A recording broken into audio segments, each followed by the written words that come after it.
so proudly we hailed at the twilight's last gleaming, whose broad stripes and bright stars through the perilous fight o'er the ramparts we watched were so gallantly streaming, and the rockets' red glare, the bombs bursting in air, gave proof through the night that our flag was still there. Oh, say does that star-spangled banner yet wave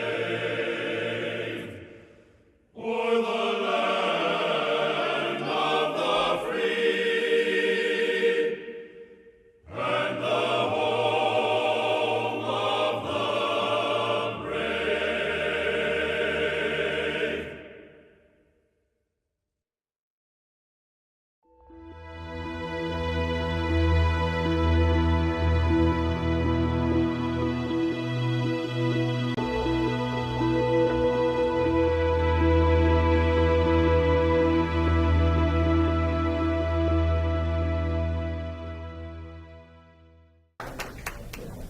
It gives me a great deal of pleasure to introduce Todd Pastino.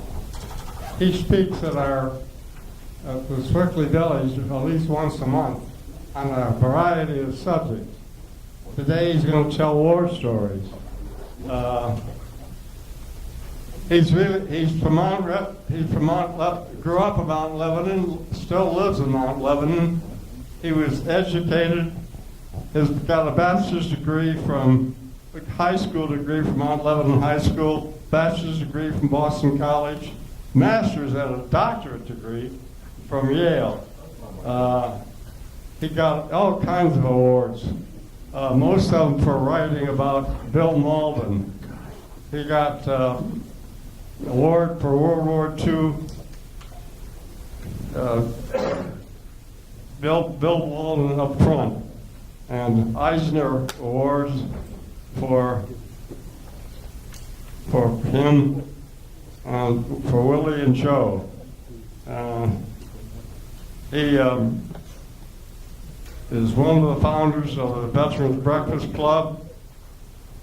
He's a principal speaker, and his wife, he's got a wife, Stephanie, and two daughters. One lives at home and one graduated. Let's give a right round of applause to Todd Pastino. Thank you, Paul. Thank you, Paul, very much. And I know that many of you here have been to our Veterans Breakfast Club events. I'm Todd. I'm the director of the Veterans Breakfast Club, and I have been for our existence, which is we're starting our 11th year this year. These are veteran storytelling events where everybody is invited to attend. These are all open to the public. In fact, I just went through the numbers last year, and we had about 6,000 people attend our 63 events that we had at 30 locations throughout Western Pennsylvania. And we had 45% of those were non-veterans. They were people like me, people who are there just to enjoy the stories. We have morning events, we have evening events, we have afternoon events. We go as far east as we did State College last year. We went up to Mercer, down to Uniontown, west to Beaver. We have quite a few around here. We have one at Robert Morris University. We're having one at the Sheraton on Thorn Run Road in Moon. We go to Aliquippa, Beaver. Our schedule is right here. It's through June, and I really do encourage you to attend if you haven't attended in a while, or if you've never been there. You never quite know what you're going to hear. We have veterans of all ages come and share stories. The breakfast will begin at 8:30. The program begins at 9. We kind of welcome people, and then I start circulating the room with the microphone, and I get veterans to share a story. The oldest veteran to talk at one of our events was 103. He drove himself to our event in Delmont. And you should have heard drove himself to our event in Delmont. The youngest was 23, Leo. He had just gotten out of the Army, and he walked into our breakfast in Wexford. And And his mother had driven him there. And he walked in, and there were a bunch of old guys like Barry there. And he thought, oh, I don't belong here. He sat down, and the story started going. We had World War II veterans talk, Korean War veterans, Vietnam vets.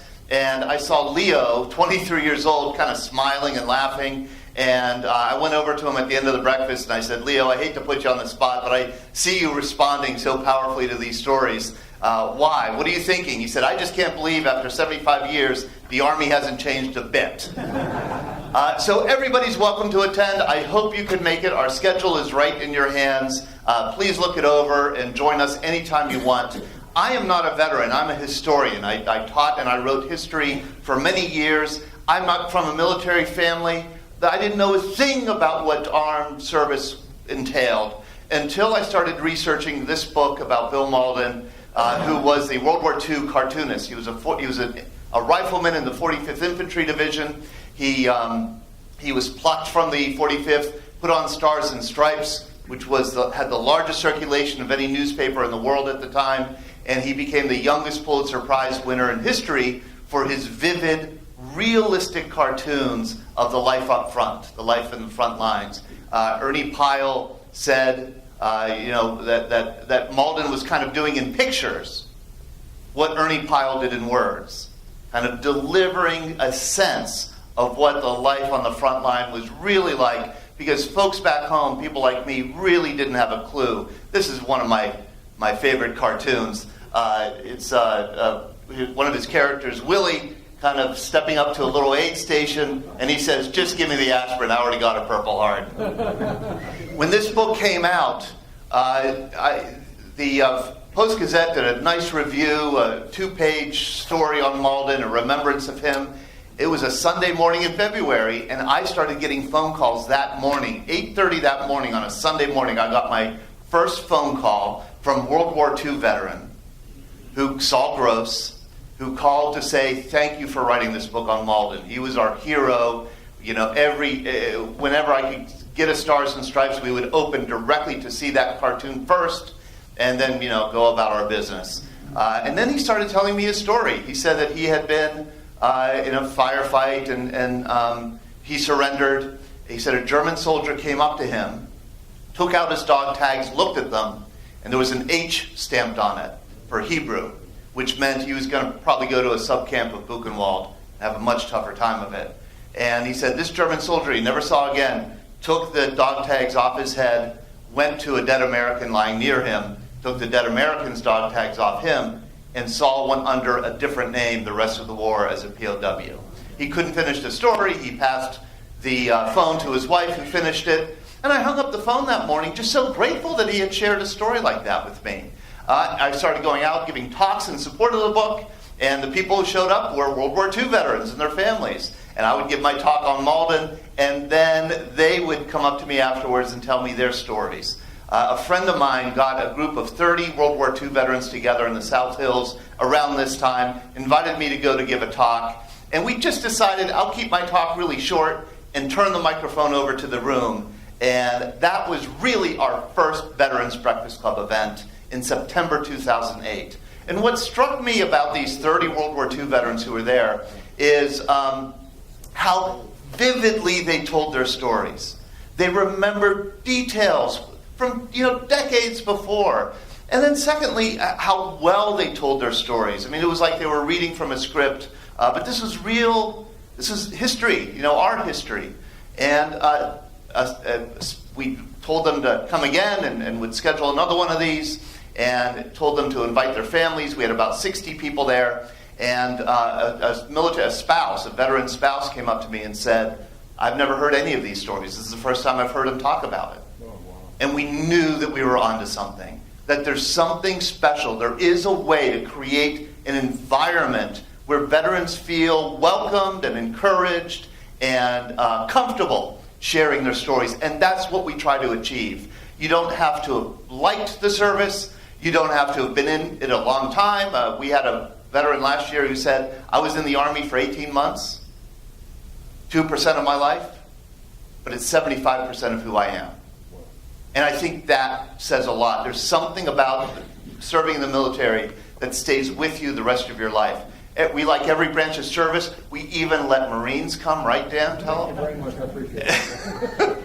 And you kind of, you're always some tears. Every event, you're always going to get some tears. But there's a lot of laughter too. So please do come if you want. What I thought I would do today would be to kind of think back and tell 5 stories that we heard early on in our history from our World War II veterans. You know, we have veterans from all eras share stories, but I thought I would just share some stories of World War II veterans who have come to our events. I know we have some World War II veterans here today, and I'll start with one who's here today, and he's sitting in the back of the room. That's Warren Goss. Warren Goss deserves a round of applause. Warren, as you should know that he landed on Utah Beach on D-Day, June 6th, 1944, with the 731st Special Brigade. They were a special engineering, combat engineering unit that landed in advance of the main landing on Utah Beach. And his stories, he started coming years ago to our breakfast at Robert Morris. And I think at first he was pretty shy about sharing stories, but he opened up. And over the years, it seems like I heard a new one today, just this morning. I mean, his memory is wonderful. He fought from D-Day, June 6th, all the way through to the end of the war. When VE Day occurred, he was in Germany. Then he got prepared to ship back home. He went AWOL, as he'll tell you. And I asked him why this morning. Why did you go AWOL? You were going to ship home. He said, something to do. And was home here on 30 days furlough, awaiting being shipped, of course, to the Pacific. And he just has shared wonderful stories from that whole. It's a miracle that he's here. It's a miracle that he made it through the war. And this photo means so much to me because he took this. This is the first photo he took after landing on Utah Beach. He took it in Cherbourg, right, Warren? This was taken in Cherbourg. And he had it taken for his mother. And he sent it back to his mother, and on the back is written, "I made it. I made it." And I think he took off all his weapons and tried to clean himself up a bit. And it was one of the great honors and thrills of my life to go back to Utah Beach with Warren last September. We did a trip with the Veterans Breakfast Club. 24 of us traveled, went from Paris to Normandy to Holland to Luxembourg, Belgium, ended the trip in Germany at Hitler's Eagle's Nest. And it was a thrill for all of us to be able to travel with Warren, who seemed to remember every step of the way. Here he is at Utah Beach. Wherever we went, Warren drew a crowd because they would see that he was a veteran, and they would start surrounding him and ask him questions and have him sign things. One thing that he signed was a door post at the Roosevelt Cafe on Utah Beach. The one restaurant there is on Utah Beach, right there. This is what it looked like in 1944. Warren remembers it. These windows are painted. It was a communication bunker on Utah Beach, and it was disguised as just a regular building. It is now a restaurant, and this is where we went. And Warren put a picture up of him, that very picture, and he wrote the 531st Special Brigade PFC Warren Goss. We had a lot of wonderful encounters, every step of the way. As we were going to various museums, I would let them know that Warren was coming. And this is a nice, new, beautiful museum on Utah Beach. And we called ahead, said, Warren's a Utah Beach veteran. He's going to be arriving. So when we arrived, out walks a pretty young French woman who's the director of the museum. And she came out, and the little crowd gathered around Warren, and she came out and shook his hand and said, "Welcome, Monsieur Goss. How are you today?" And he said back to her, "A lot better now that I'm looking at you." And that's me laughing. One really amazing thing is that if you watch any documentary about D-Day or about the Normandy invasion, most documentaries about World War II includes a newsreel clip that Warren is in. And I'm going to show it to you. This is a clip that I believe was seen in a newsreel in a theater by was it your aunt who saw this, Warren, or a cousin? There were a couple newsreel clips. Here's the one of, and it plays on a loop. This is it. This is Warren right here. Oh my gosh. Oh my goodness. Utah Beach. Right there. Oh my goodness. That is just stunning. It's in every World War II documentary you're ever going to see, and Warren is in it. So we're very grateful to have Warren kind of come to our events and continue to share stories, and not only that, but bond with the younger vets. And I think that's been a special gift that he's given. I thought I would tell a few more stories of World War II veterans that we heard. One, unfortunately, is from another D-Day veteran who passed away. This is Norm Waldman, who just passed away a few months ago. He was with the 82nd Airborne Division. This is what he looked like when he was in the 82nd Airborne Division. He was one of those intrepid young men who jumped behind enemy lines in the wee hours of D-Day, June 6, 1944. He was dropped 20 miles off target, surrounded by Germans, with he and his machine gun crew. One member of his crew was killed. Another was blinded. Norm himself was badly wounded, and he surrendered after 4 days. They loaded him into a boxcar. They shipped him to a POW camp. En route to the POW camp, an American airplane came down and strafed the boxcar, killing some of the POWs inside. They didn't know it was a POW train. Went to the camp, and from there I interviewed. I interview a lot of vets too, and I interviewed Norm. And from here, his story gets about hunger, how hungry he was all the time. He never got enough food. He said hunger will make you do crazy things. For example, it made him escape. He and a buddy went through a latrine, if you can imagine that, and out a gate and into a field, and he dug up with his hands sugar beets. And he learned at that moment you cannot eat a raw sugar beet. And he was captured, and he was brought back to camp, and he said the guards were fairly nice to him. He said they were mostly World War I vets. They were older guys. One was missing an arm.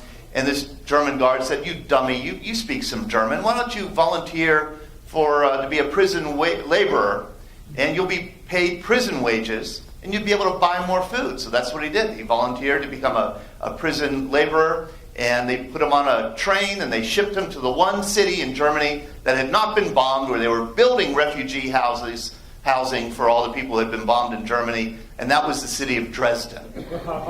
Yes, Norm arrived 3 weeks before the firebombing of Dresden.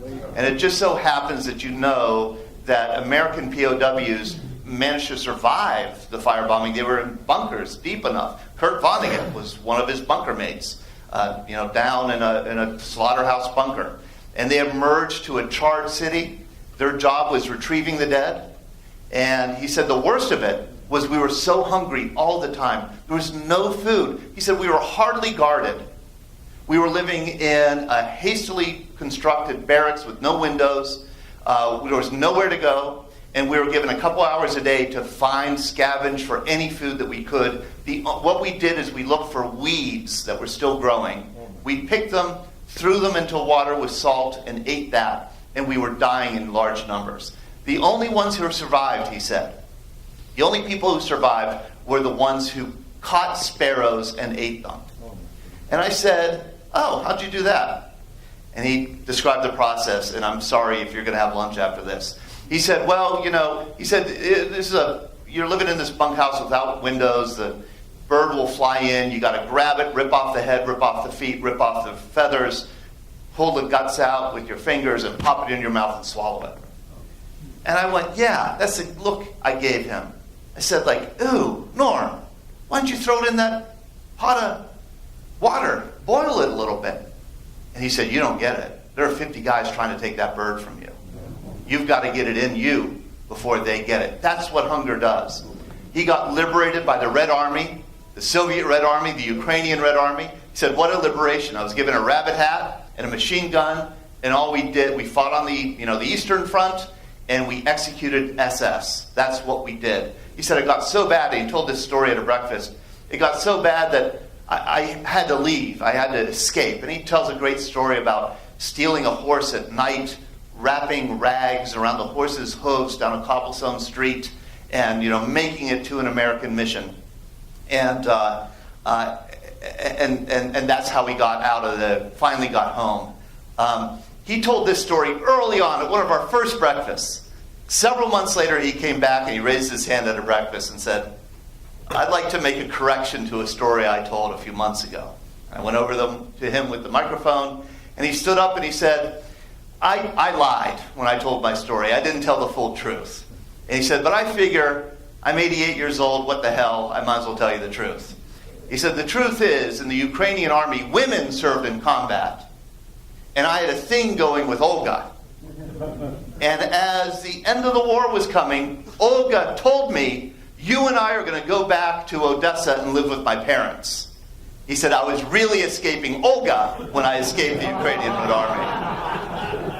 Another one of our early veterans, this beloved Marine, Bullet Bob Daly. Bullet Bob was at our very first breakfast, and he came up to me. We did a few of these. And he came up to me, pointed in my chest pretty darn hard, and said, "We're going to sing the national anthem before every breakfast, and I'm going to lead everyone."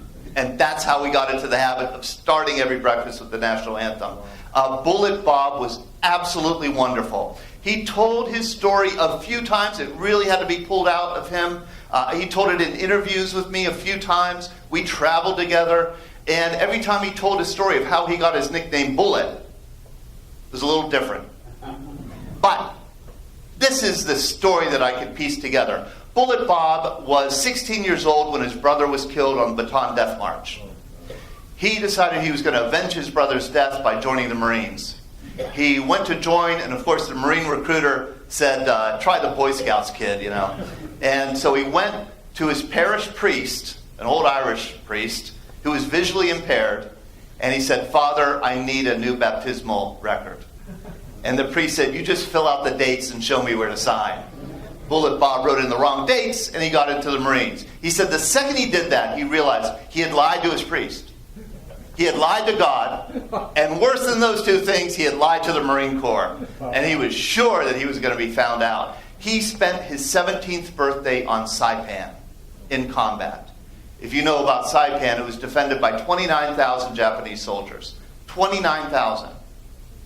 500 of those survived the battle. 500.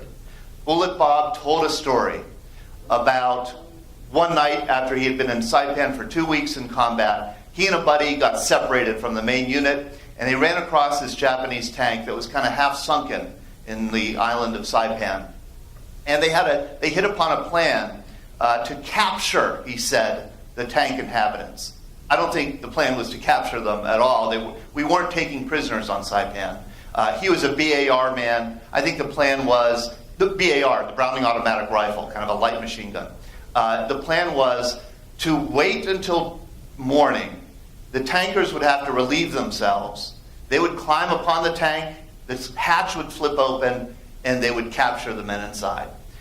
I said, "Bullet, this sounds like a terrible plan, a terrible idea." He said, "I was 17 years old. I was out of my mind. I hadn't slept for 2 weeks. Combat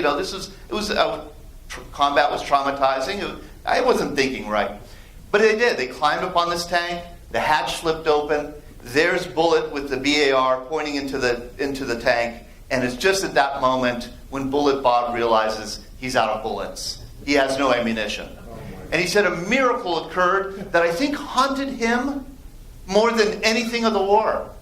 He said this Japanese tank commander went like this, looked him in the eyes and said, "I surrender, where are you from?"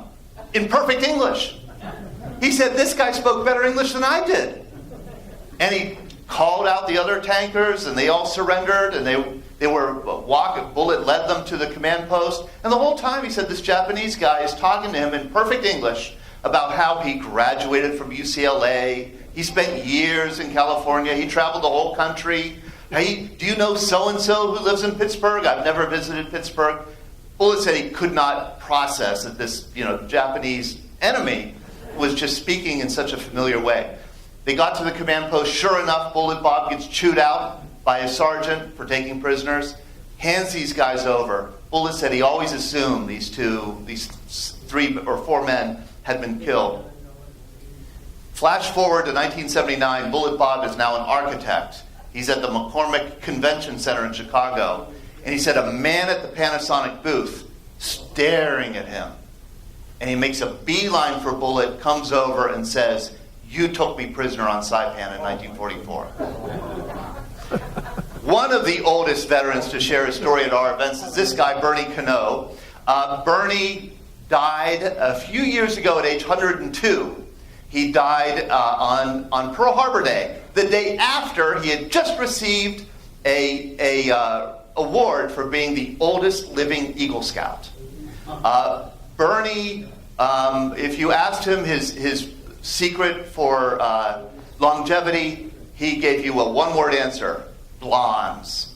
He was married to he got married when he died. He had been married for 9 years to his third wife.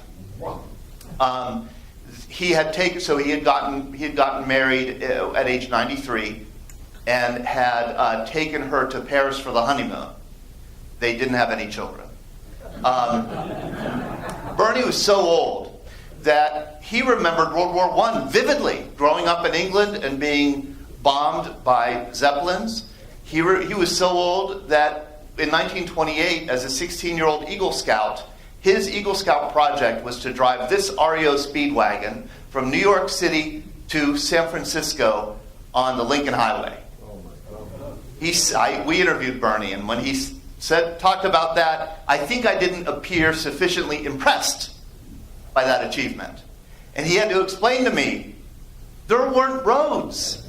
There weren't gas stations. There weren't hotels. I mean, you had to knock on farmers' houses and sleep in barns. Here's Bernie right here, one of these young men who drove this thing all the way across country.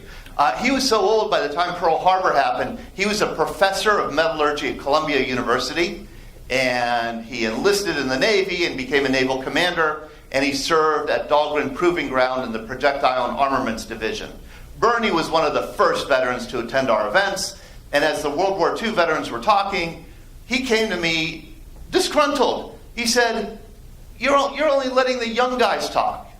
Young guys meaning 90. And he said, they've got to know what old guys like me were doing back home to make sure they had what they needed to win the war. And he stood up and he told a wonderful story about doing research on armor that ships needed to prevent enemy shells from penetrating, and what kind of projectiles we needed to penetrate enemy armor. And in an interview with Bernie, this often happens. It was right at the interview, right at the end, where he kind of told his story. He said one more thing, and he reached into his briefcase that he brought with him, and he pulled out what everybody in this room will know is, a younger audience, I have to explain what it is, a 70-page carbon copy of a memorandum that he wrote in 1943 to the Army, because he was reading in the newspapers about how in the air war over Germany, we were losing 200 airmen a day over Germany. 200 a day. Mainly in B-17s that were exploding when they got hit. And Bernie knew, because he had been in a B-17, that one of the reasons some of these ships were exploding was because these oxygen tanks on the B-17 were not armored. And he wrote in a 70-page memorandum a pretty simple description of how by armoring, adding some light metal around these tanks, you could save some B-17s and save some American lives. And he said, it's probably the thing I'm most proud of in my whole life, that I wrote a memorandum, a Navy guy wrote a memorandum that the Army accepted. And the Army did modify their B-17s. And when he told that story to me, I was so struck. Here's a guy who did something so important for the war effort in World War II, and he lives right here. You don't have to go far for these stories. They're all around us. All you need to do, from every era, all you need to do is ask people. I thought I'd end on the final story. This is one that will always stick with me for many reasons. It's the story of Ed Ryan. I don't know if any of you knew Ed Ryan. He's the founder of Ryan Homes. and which was once the second largest home builder in America. He's also a veteran. He graduated from Mount Lebanon, same high school I did, and he was in the Army Air Force, Army Air Corps. Many young men wanted to be pilots at that time. That was the sexy thing to be. But at some point, the Army Air Corps had enough pilots, and so they started taking people who were good at math. They would take pilot cadets going through training, give them a math test. If they passed the math test, they would wash them out of pilot training and make them navigators, because we were losing a lot of navigators. And navigation in those days was difficult. It was intellectually demanding. I did research on this, extensive research, and discovered that there were no iPhones in World War II or GPS systems. So those guys in those B-24s, B-17s, B-29s, they had to determine where they were through celestial navigation and using instruments and charts and graphs. I don't know how they did it, but they did it somehow. And it was very tough. And what the navigator would do is sit in the nose of the plane with a little light and a little desk and charts and graphs, a little pack. And his job was to get the plane to the IP, the initiation point. And then once the plane was there, his job was done. The pilot would know how to get from the IP to the target. But you always went to the IP first to throw the enemy off, so they wouldn't know where you're going. So he would get the ship. He was very honest. Ed came to our events early on. He died a few years ago. He did not tell his story, but somebody who knew him well stood up and pointed him out and told the story at a breakfast. I subsequently went and interviewed him probably 14 or 15 times at his retirement community. He was a charismatic guy, a very funny guy, and a very honest one too. For example, he said, "I didn't like my crew." He said, "I didn't get along with my crew." And he attributed it to the fact that he was so young. He was 19 years old. And he said he was the youngest guy in the crew. He said the pilot was an old man. He was like 24. The co-pilot was like 23. They were all these old guys, and then him. And he said, I felt like they bullied me. And he said the biggest bully was the radio man, I'd get the ship to the IP, and every time we got to the IP, after we got there, my job was over, the radio man would get on the intercom and say, "Hey, I want to switch places with Ryan.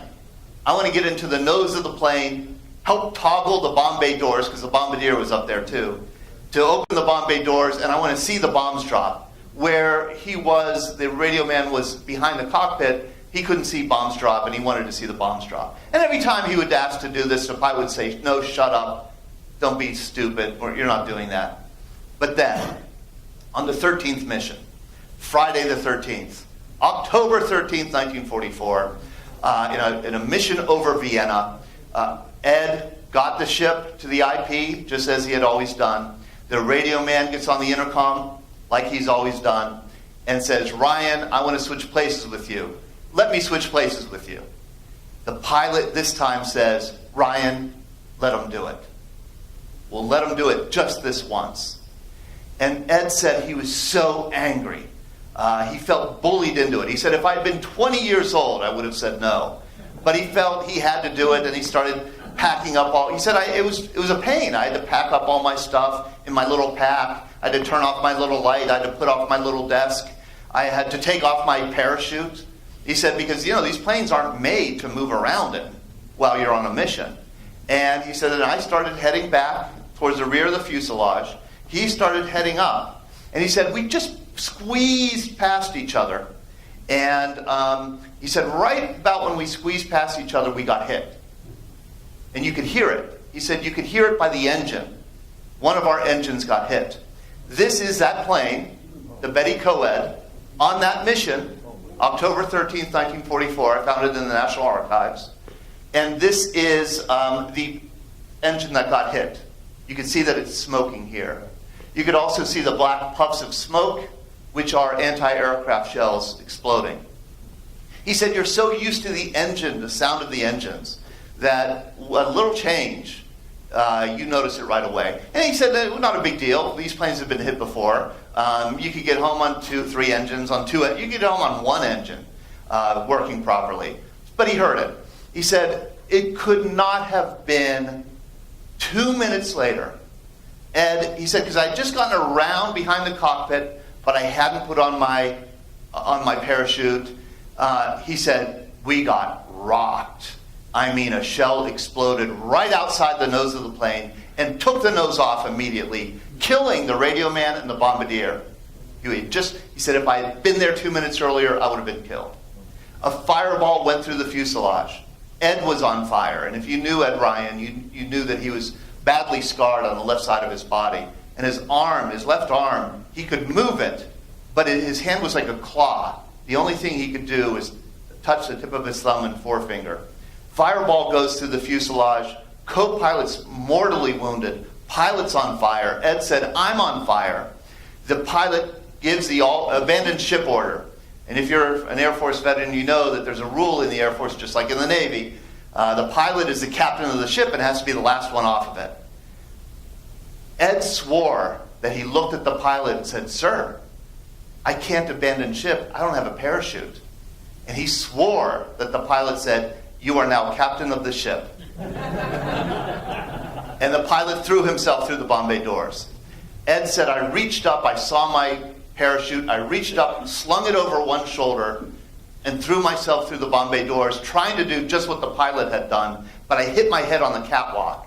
There's a narrow catwalk over the bomb bay. Knocked me out cold. He said, I come to in a free fall.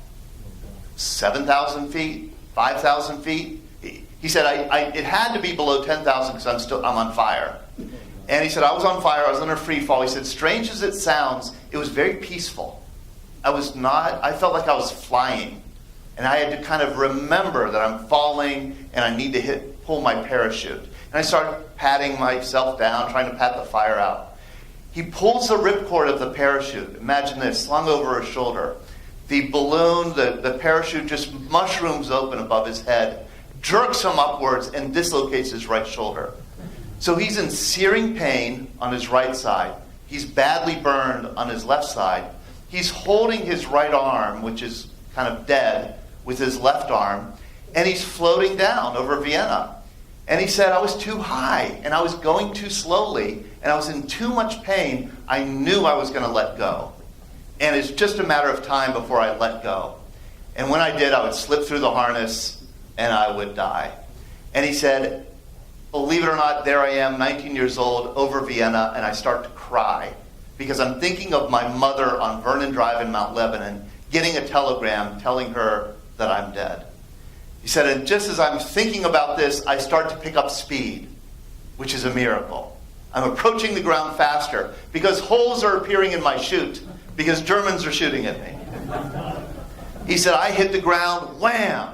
And he said, I remained conscious long enough to absolutely remember. I'm kind of rolling around on the ground, and some civilians come up to me, and I thought they were going to help me. They kicked me, and one hit me with a shovel or something.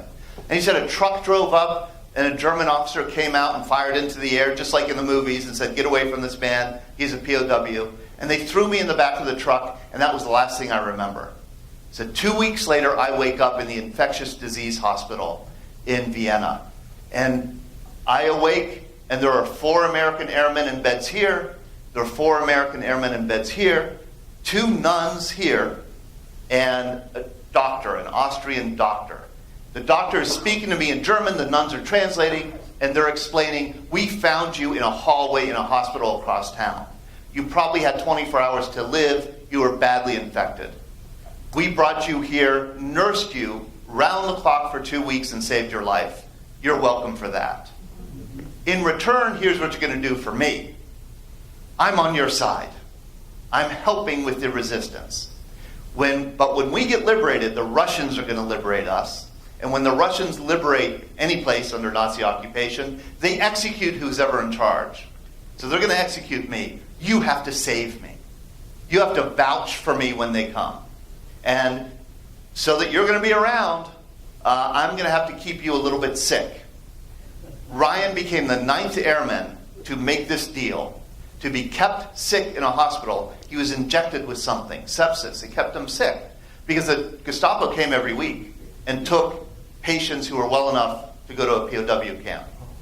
So they endured the rest of the war in that hospital. The Russians came and did liberate Vienna. They did, he said, they were crazy. They killed everything. They were drunk all the time, shooting their guns all the time. And he said they were able to save the doctor. And they ended up, he and the 8 other airmen walked 100 miles to Budapest, where there was an American presence. And they were able to get a plane back to Italy. And then he got on a hospital ship that took him back to the U.S. He spent 1 year at Valley Forge Military Hospital, 1 year, getting rehabilitation and reconstructive surgery. He came home to Mount Lebanon, and he said they weren't going to be able to save my arm, but at the last minute, they were able to save my hand and were able to give me movement, which is all I needed to move back to Mount Lebanon and begin building houses. These are kinds of stories that you could hear at our events. I do encourage you to look at the schedule, come to any one of our events. You never know what you're going to hear, but you'll know you'll be inspired and educated by what you hear. Thank you very much. Thank you, Todd. Okay, who wants to ask the first question? Oh my God, you mesmerize them. Either that or put them to sleep. They're like, who's this guy? Okay, any question? There we go. Hi, Gary. Todd, terrific presentation as usual. And I was going to ask you, in your interviews, have you ever been able to interview a Medal of Honor awardee? No, I was just talking with somebody about that. I've met one, Joe Marm, a Vietnam veteran who received the Medal of Honor for actions taken in the Battle of the Ia Drang Valley in 1965. He's from the Pittsburgh area, from Washington County. He lives in North Carolina now. He came up to visit. I had dinner with him, but I didn't get to interview him. I don't think I've ever been as nervous around anybody in my life as this man, knowing that he's a Medal of Honor recipient. Yes. Isn't it true that this whole thing for Breakfast Club got started on those trips to Washington, D.C. with Dan and you? Yes. And you heard the people talking, the guys talking back and forth, laughing and sadness, all the stories you're hearing, and you two said to each other, we got to preserve this. Yes. This was Dan Cavanaugh, a friend of mine, who's a local businessman, volunteered for those World War II memorial bus trips that maybe some of you have been on. It's, the free, you leave early in the morning, come back late at night, you go to the World War II memorial, now the Korean and Vietnam. And Dan was a volunteer on one of those trips. And he said, the magic is on the bus. These guys are getting together and they're talking, sharing memories and stories. He said, what if we could just have them share memories and stories but not have to endure a 16-hour bus trip? Wouldn't that be great? And that was really Dan's vision. I take credit for it, but Dan is actually the one who should get the credit because it really was his idea. And that's what began the Veterans Breakfast Club, absolutely. Okay, any other questions for Todd? Here, Paul's got a question. Tell us a little bit about that trip to Vietnam. You took all those veterans there. That was a great story. Yeah, we used to do a lot of trips, and we started doing them again last year. And we decided that we realized it was the 50th anniversary of the Tet Offensive in 1968. Last year, 2018, was the 50th anniversary. So we went to Vietnam. We did a trip, and we took 7 Vietnam veterans and 10 others. And we went all the way from Hanoi all the way down to Saigon, stopping at various places where our veterans had served. And we went to Khe Sanh and went to Dong Ha. And it was just a uniformly amazing trip for many reasons. I had taught a course on the history of Vietnam for many years, and if I had to do it again, I would teach it entirely differently. We were received really well by the Vietnamese people, and every one of our vets came back with a better feeling about their service than they had before they went. So, have you thought, or is anybody recording some of these stories? Yes. Because we're such young men now that when they go, those stories are gone. You're so right. I forgot to mention that. Yes, we record our breakfasts and edit them and put them up on our website and share them on social media. And we also, we release just a 2-minute story every week. Release like a 2 or 3 minute story taken from a breakfast. We also do interview veterans on it. We have a podcast, and we we get the stories that way. On the Vietnam trip, did you go to Queen Anne? No, we did not go to Queen Anne. No. Is that where you were? Yep. Yep. You probably wouldn't recognize it. It's an amazingly built-up country in the cities. In the countryside, it's still Has countryside. your club ever been to Korea? We have not been to Korea. You want to go? Let me know. Let you know? Yeah. Talk about a place you wouldn't recognize. I spent a year in combat there, and I never set foot on the soil. I was on a destroyer. You were on a destroyer. Yes. Whoa. Uh-huh. Which Oh, one? The Haley. The Haley. Yeah, she was a Fletcher type. Fletcher destroyer. We lost our sonar dome going in to pick up a pilot in Wonsan Harbor. The old man went in and he could hear the sonar dome dragging on the bottom, but he kept on going, and he got the guy out of there because it was freezing, Wow. and he backed out. Wow. Yeah. Though we ended up in the Brooklyn Navy Yard for a new sonar dome. Okay. Barry, you were going to say something? Yes, I just want to say, you didn't mention that you let us non-combat veterans tell our stories also. Yeah, you know, I have found some of the most inspiring stories to be from people who were dragged into the military, didn't serve in combat. I'll tell this very briefly. A veteran who served for 2 years was drafted in the late 1950s. He said, I didn't want to go. I thought I was a hot shot. I graduated college. You know, I had to serve as a private under a sergeant who was literally illiterate for 2 years. And he said, it was the best thing I ever did. It made me a better human being, and it made me a better lawyer later in life. And it was very inspiring the way he told his story. And I just have found that, you know, every veteran has a story, and we want to hear all of them. Thank you. Todd? The Bill Walden book, aren't you selling that anymore? Wow, I should hire you as an agent. Yes, I am selling the Bill Malden book. Unfortunately, I just brought one. I'm such a terrible salesman. I just brought one copy with me, buried in the bottom of my bag here. But Did you actually meet Bill Malden? no, he was dying when I started working on the book. Thank Yeah. you. Thank you, Paul. Okay, George has a question here. Do you have any association with the Heinz Historical Center? Yes, the Heinz History Center, we do have an association with them. In fact, they have a big Vietnam exhibit coming up on April 13th. It'll be a Vietnam War exhibit, a major exhibit from April 13th to September 22nd. And I'm on the committee. I'm on the curation committee helping with the exhibit. And we do a lot of work with them. We give them our files, our interview files of veteran stories, and they have pledged to keep them in perpetuity, which means forever. I was there yesterday because I'm part of the program. I saw photographs done, journals, letters. Wonderful. Everything like that. And they were doing recordings of letters. Yes, they were. That's right. So that's coming up in April. Everyone should pay attention. It'll run for 6 months, and it's going to highlight Vietnam veterans in Western Pennsylvania. Yes. I'm glad to hear you're associated. And we're doing an event there on May 31st. The American Red Cross Overseas Association. Some of you remember Donut Dollies in the service. Donut Dollies are having their convention in Pittsburgh during that exhibit. So we're going to go down. Everybody's invited. We're going to do a program, lunch, and have the veterans and the Red Cross women share stories. Thank you. How about, yes, another round of